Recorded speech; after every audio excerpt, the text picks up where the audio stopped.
Hey guys, it is Victor once again. Today we'll be talking about how to write an academic CV.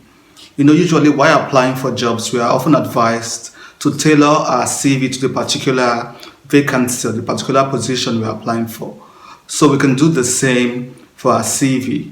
So the aim of this particular video is to help you compile a CV that would showcase your academic talent and to bring out those things selectors are looking for. So let's go straight into the video. This will allow you to improve your existing CV and maybe show you one or two things to add or probably remove from what you have already. So let's begin. I'll probably put a screen here, display screen, either here or here, where you see expressions of what I actually explained in this video. So I'll show you samples or templates of how to arrange or compile an academic CV. So the first item on a CV, as you probably know, is your name, written in bold fonts, very conspicuous for everybody to see and unignorable. So your name, your contact details like your phone number, your email address, and things like that, things you think necessary for your employer could use to contact you. So the same format for job application could be used for this scholarship application as well. Your name, your email address, phone number, and things like that. So then you move to your biodata. Your biodata is about information about you, like your date of birth, your nationality, your gender, your marital status. So people might ask, why should I include my date of birth? Why should I include my gender and things like that?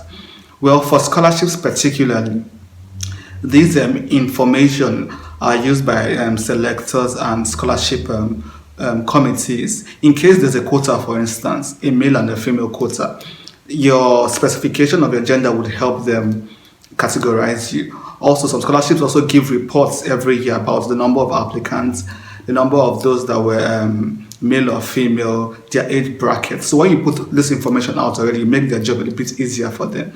So yes, these things are required while applying for a scholarship. So even if you don't put them in your CV, some way, somehow, during the application process, they will still ask for these details. So just put them out there and show them once and for all. And for your marital status, there are some scholarships that actually even give preference to people that are already married, because they know it's not easy to juggle family life and academia at the same time. They might even give you an extra boost because of your marital status.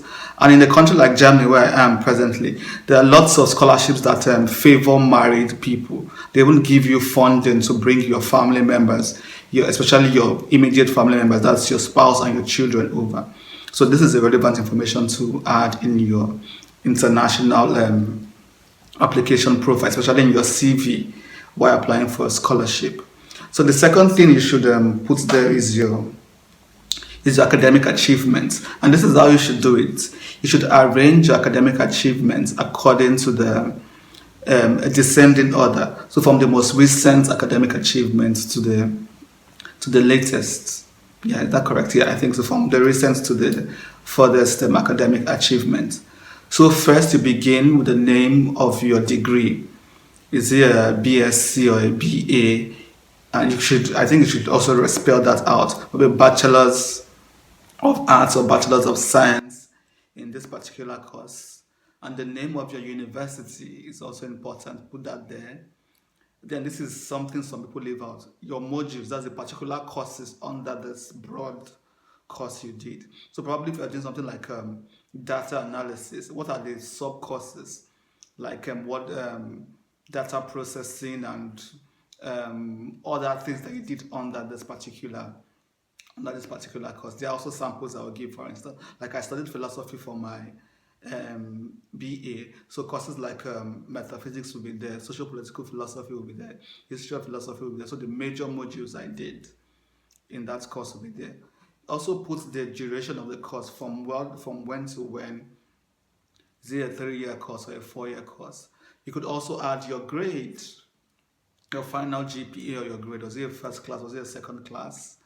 And if possible, add the percentile. Percentile means your position in your department. Although I know some universities do not have this, but if you have it, it's a boost to show your ranking in your particular course. So after this your academic and profile, then go straight into your work experience.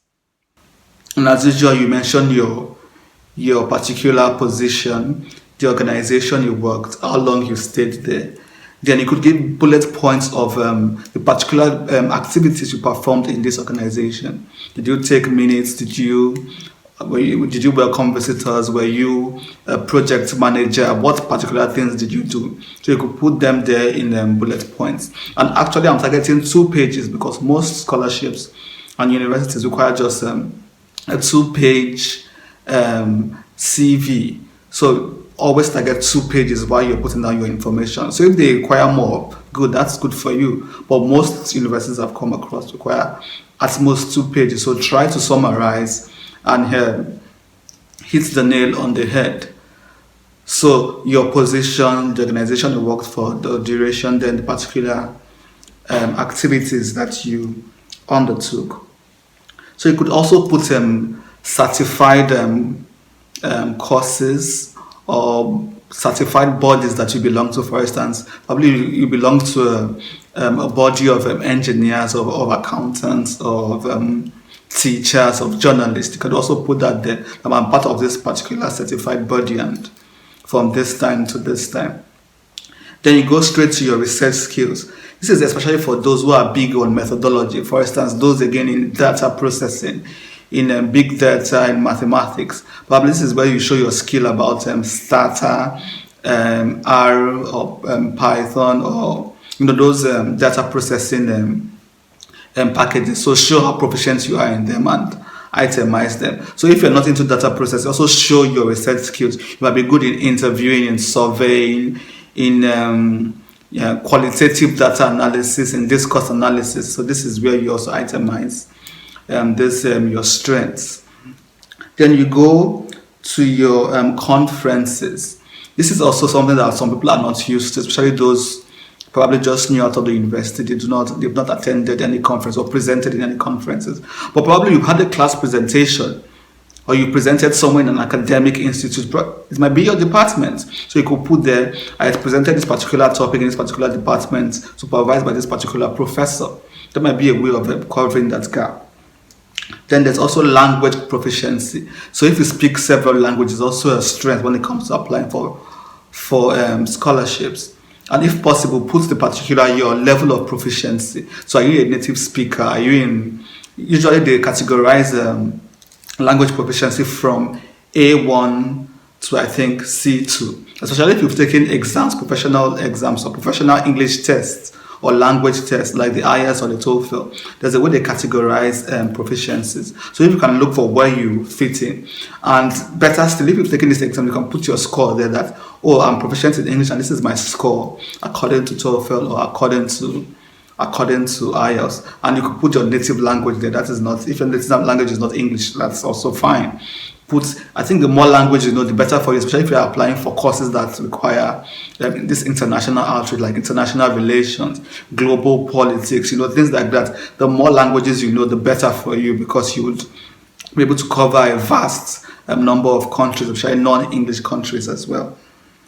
So it's also important to put publications, of course. And this is also another tricky one for those who have not published anything, but it's also allowed. Scholarships are not always banked on publication, so to say, but it's always a booster. Most times it's a booster. But if you've not published anything, it is not it's not an end game. You've not come to the end of the road. I think the 3 scholarships or 4 scholarships I had, I didn't publish anything by then, but I still got those scholarships. So it's not the end of the road. But if you've published, good for you. Put down the publication there, the name of the journal, the year of publication. And finally, you could also add references. But personally, I'll leave this out because there are other parts of the application where references are demanded. So I'll just leave references for that particular part of the application. And remember, I'm targeting 2 pages, so I do not want to put too many things that would cramp my CV. And before I forget, it's also good to include your achievements. I think this should even come probably before your publication or conferences. Your academic achievements, for instance, if you had were the best graduating students of your department. If you had probably previous scholarships or previous fundings, you could also put it there to showcase how good you are and then the past laurels that you've acquired. So, and yeah, that's it, guys. Hobbies. Yeah, hobbies is also a very tricky one. I feel most times I omit it from my CV because, except it's an extraordinary hobby, something that is directly connected to the course I'm applying, I think it's something that is I could be ignored. But it depends on you as well. If you think there is still space and you have this hobby you want to share, that's fine. But putting the normal swimming, reading, writing, I don't think it will substantially change anything in the first place. But if you have something you think is worth talking about as your hobby, that's good. Playing the piano, maybe you're a dancer, you also want to showcase your extracurricular activities. I think that's fine. But personally, most times I leave it out, especially when the page is already full. And that's it, guys. A quick one on how to write an academic CV. I just hope I'm not omitting anything. In case I am, just comment below and remind me of something that should be included that I've not mentioned already. And until next time, stay inspired. Bye bye.